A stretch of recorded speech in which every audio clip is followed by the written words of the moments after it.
Hello and welcome to another video review from TemplarAirsoft.com. Today I've got the A&K M60 machine gun, also known as the Pig. The reason why, as you can see, it's absolutely massive. It's a beast of a gun. It is a pig to man.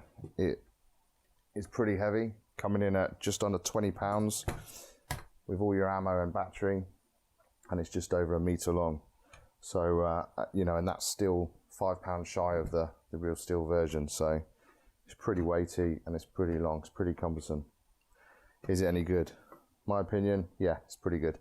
It's built very well. The build quality is nice and strong. It doesn't feel flimsy at all. There's a couple of concerns I have about certain parts, which I'll go into in a minute, but generally speaking, the build quality is pretty it's pretty nice on this. It's very, very solid. Starting from the front, we've got the very large 7.62 flash hider. It's very identifiable with the M60. It's quite unique, as is the front bipod with the outriggers. You know, they're instantly identifiable as from the M60. We've got the front triangle sight, very, very large again, quite identifiable. It's very, very good, works very well with the rear sight. Coming further forward, we've got a big solid barrel, very well made, and underneath that we've got what would normally be a gas regulator, but here we've got a selector switch so you can regulate your rate of fire. Coming further back, we've got the handguard. It's a plastic lower and a metal upper, much like the real one. Very solid. It's not cheap plastic or anything. You know, it feels quite nice. A lot of guns out there seem to scrimp a little bit on the plastics, but you know, this one's pretty good, and it's solid. Got your front sling loop here, which again, very solid. From the handguard, we've got the carrying handle. You know, the handle itself is quite nice. The rubber on it is quite soft, it's comfy. This is what I think would be one of the concerns for me. I'll go into a bit further detail on that in a minute, but the actual build quality of the carrying handle, you know, it's nice and solid. The barrel release catch, which would then release the barrel. You can then use that to take off the front end and change out if you want to disassemble your fire selector, fire control switch here. The box actually it comes with a plug that just fits on the end there. Got your rear iron sight, again, very good. Exactly like the real one. It's been a while since I've actually handled a real steel version of one of these, and I can't remember which way around this lug. Basically, you've got I'll show you in a close-up. You've got a line on your iron, the eye hole of your iron sight, and that should line up with the different ranges, which you've got 3, 5, 7, 9, and 1100 meters. It doesn't go down far enough, but that's pretty irrelevant for airsoft anyway. You know, that's only there for effect, but again, it's pretty good. You've got your windage on there as well, which is pretty good. Canvas ammunition bag. On the real one, that would just be loaded with your rounds. This one has your metal box, which takes BBs, a combination of metal parts and plastic parts. You've got a flip up sprung cover here, 2,500 fit inside.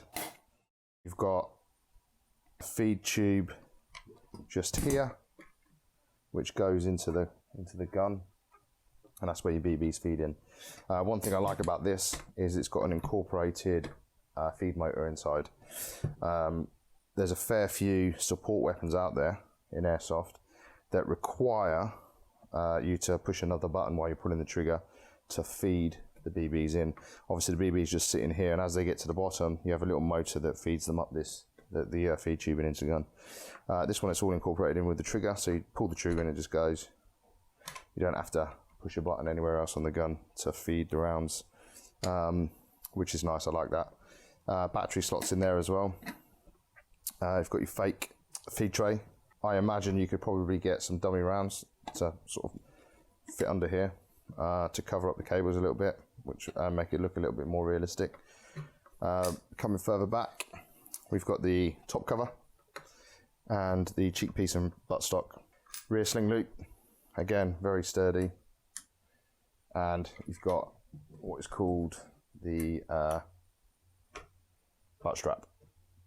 This sits over your shoulder when you're in a sustained position for any length of time. Enables you to control the weapon easier. Not so much of a drama with airsoft, obviously, but you know, for realism, it's on there, and it does help even with airsoft in holding the weapon. Safety selector on both sides. Move it down for safe. Flick it up for fire. Flip the gun around. Coming from the back on this side, you've got your top cover release catch. Pull it back to release the top cover, lift the top cover up. Under here, you've got sort of fake feeder claw and channel. You've also got your feed tray here. You need to be careful moving that around with the box attached because it will pull out the guide gearbox. You adjust your hop in here. It's a rotational one around the barrel, so to speak. So you just rotate it to the right to increase hop and to the left to decrease hop. Coming further forward, you've got your charging handle. It's just a dummy charging handle. It doesn't actually connect to anything. And you've also got here, which I think is a nice touch, is your fixed point mounting bolt. That's so that you can mount this to a vehicle, fixed gun emplacement, side of a helicopter, etc, etc, etc, should you wish to do that. Here's the other side of the barrel release catch. Firing wise, fires very nicely. It's very accurate. I've got video footage of this because I actually used it on a game day, so I'll show you that. I'll play that in a minute for you. I was getting about 60 meters with this. It's FPS at 280, and it's pretty accurate, to be honest. The only drawback with this in a skirmish is the length of it, and that's not just with this A&K one. That's this gun, this particular model of weapon in general. As a support gunner, you wouldn't really be running around fighting a 360-degree battle non-stop as you do in a Sunday skirmish. So that is a slight problem for this. If you were playing in a team or on a milsim, this would be an awesome piece of kit. A couple of these in a little gun group with a couple of guys supporting you you'd be able to do some amazing suppression.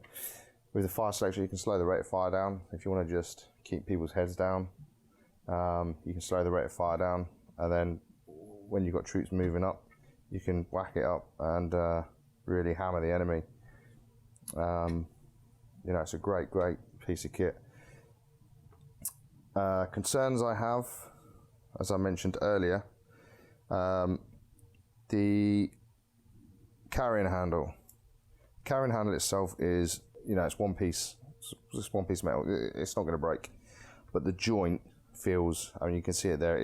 It's a little bit wobbly, but I would worry, and I was worried on when I was using this, that it might break away. It might be pertinent to just check the screws on this and just check it before every game. But that's something that's only going to come to light once it's been around and used a lot. But time will tell. Another slight concern would be the bipod. The build quality of it's amazing. It's really good. It's sturdy, it's strong. The outriggers are strong. They do the job. But because it is airsoft, I know it's probably not going to be built to the same specifications as a military spec bipod, and that does take quite a bit of a beating. If you're going down into a position really quickly, you bed the legs in, and then natural momentum pushes forward on the legs. With a real gun, that helps to control the recoil. You don't need to do that on an airsoft gun, but I would be a little bit concerned that they might break if you put too much pressure on them. Having said that, they worked brilliantly when I used them. So again, that's going to be something that is only going to come to light after a bit of time, after people have had this gun out there and have been using it for a long time. As I said, build quality is amazing. It fires very nicely, and it's bloody accurate as well, to be honest. It's just a cumbersome weapon. The M60 is a big weapon.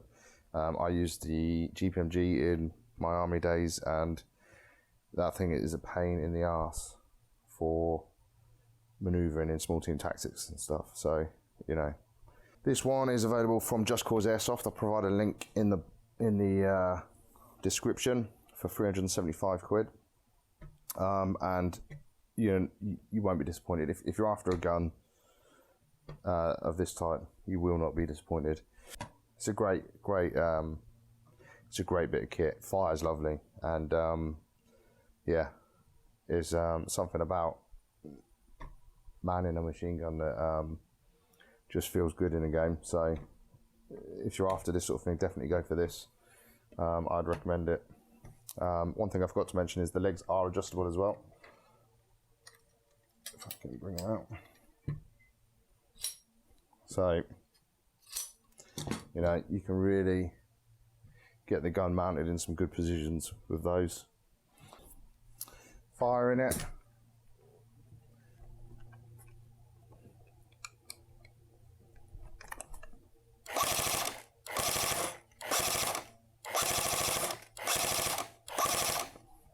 You know, I can see it's a great piece of kit.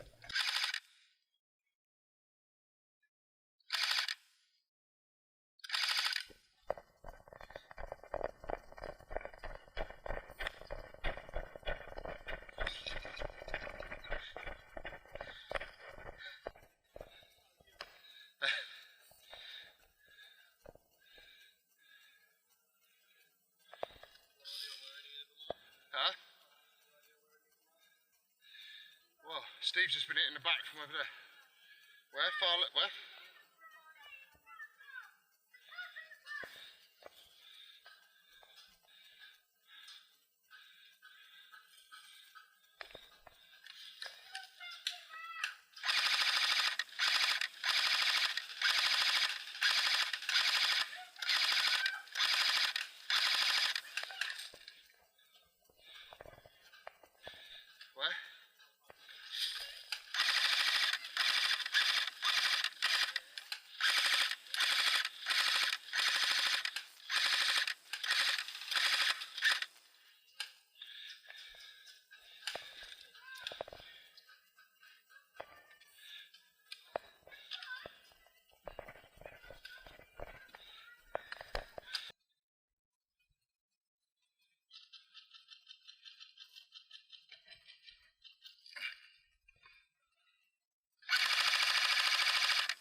Steve, just watch your six, mate.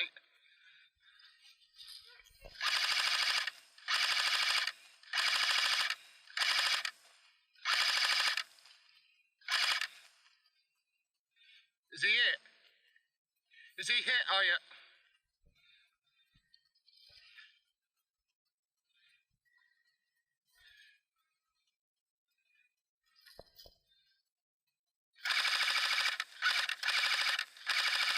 Far side, mate. Far side across, see him?